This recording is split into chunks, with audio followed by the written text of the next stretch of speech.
Welcome to part 2.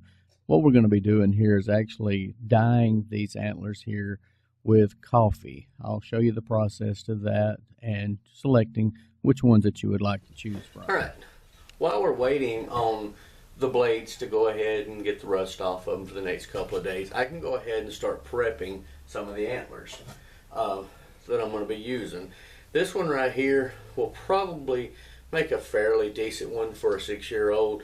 I mean, it will give them, they'll still have the pommel in, and then by the time you take this piece right here, tying off over the front, and we can go ahead and then just stick the blade right down inside of it, and it may give them a little bit of a twist and a curve that they might need.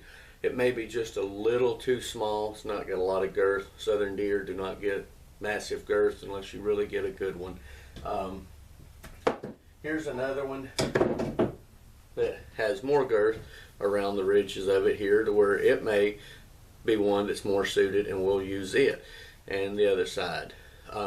It's just a process of going through all of what you have. This one right here has plenty of girth to put, to get the knife, the tang to go down inside of it, because I'm not going to make a full tang all the way. It's just going to go in and glue it and then go from there.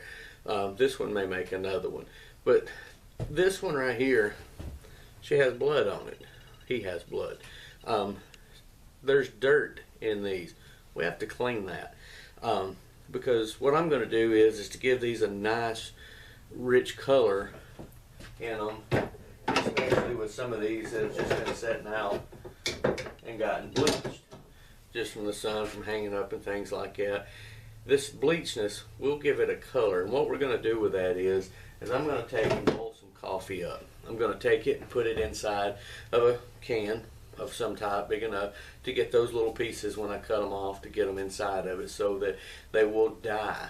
So we have to get that dirt off of it, because if there's any dirt on it, it will show up and it'll just be spotty and it'll look real tacky. So let's get out here and let's cut these things off, get to where we're at, and see what we're going to do. So hang tight. Once you've selected the piece that you're going to use, try to stay right below the pedicle and the burr line whenever you're making that cut. That way you'll have a good handle to where your hand will have a good pommel at the end of it.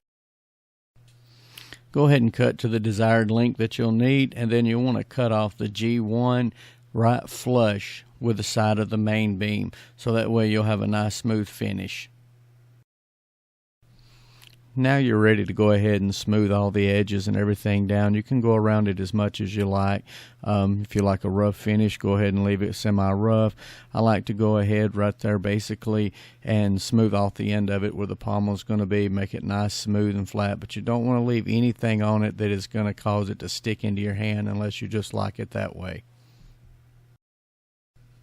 Now you have your handle there. You see how it's smoothed out. So now all we're left to go ahead and do is let's get this thing cleaned up and get it ready to be coffee dyed.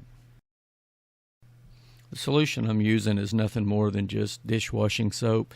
Clean it very well, get any dirt, grease, grime, blood, anything that would have been on it. The coffee will leave a stain on it, and you don't want all of your hard work to be ruined once you've already dyed it. So clean it very well. Doesn't really matter which kind of coffee that you use, the darker, the richer. It's just up to your choice, however dark you want to leave. Just basically put them inside of it, seal the top of it up. You don't even have to seal it 1, 2, 3 days, however long you want it and how dark you want it is up to you. Here's one of them that have already dyed. You can see how nice rich that color is on it. That particular one there was about 1 day worth of dyeing it in. Notice the back of it, how nice it looks. Up there where the G1 was, it darkened it up. It made it look really good. So it's up to you how long you leave it in there. Alright, I hope you're enjoying this here. Part 3 is going to be basically annealing the metal, going ahead and getting it shaped up, and getting it ready to go ahead and be stuck onto the actual deer antler itself. So stick around. Part 3 should be coming up very soon. Thanks for watching.